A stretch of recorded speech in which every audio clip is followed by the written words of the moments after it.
ఇది ఓ గ్రద్ద కథ. అది 70 సంవత్సరాల వరకు జీవించగలదు. కాని ఆ వయసును చేరుకోవడానికి కఠినమైన నిర్ణయాలు తీసుకుంటుంది. తన 40 సంవత్సరాల వయసులో అంతకాలం ఆహారాన్ని ఒడిసిపట్టుకునే ఆ గోళ్లు ఇక ఎక్కువ కాలం సహకరించవు. తన పొడవాటి పదునైన ముక్కు వంగిపోతుంది. పెరిగిన వయసుతో పాటు మందంగా మారిన ఈకలు శరీరానికి అంటుకొని ఎగరడానికి వీలు లేకుండా చేస్తాయి. అప్పుడు గ్రద్దకు కేవలం 2 అవకాశాలుంటాయి. ఒకటి, చచ్చిపోవడం, లేదా బాధాకరమైన ఆ సమస్యను అధిగమించి బ్రతుకును కొనసాగించడానికి తనని తాను మార్చుకోవడం. ఆ మార్పు కోసం ఎత్తైన పర్వతంపైకి చేరుకుంటుంది. తరువాత వంగిపోయిన తన ముక్కును ఒక రాతిపై కొట్టుకుంటుంది. ఎంతసేపో తెలుసా?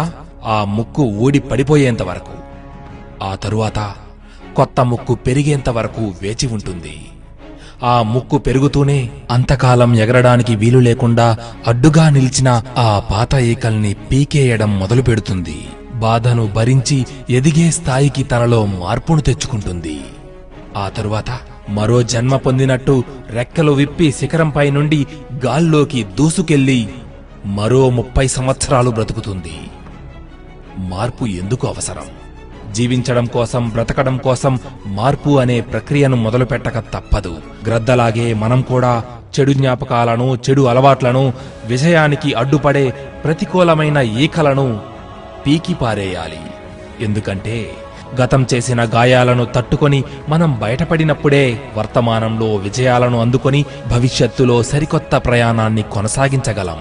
ఇంతే ఈ జీవితం అనుకునే ఆ పాత స్థిర అభిప్రాయాలను తెరచి గ్రద్దలా పైకెగిరితే మీదే విజయం, మనదే జయం.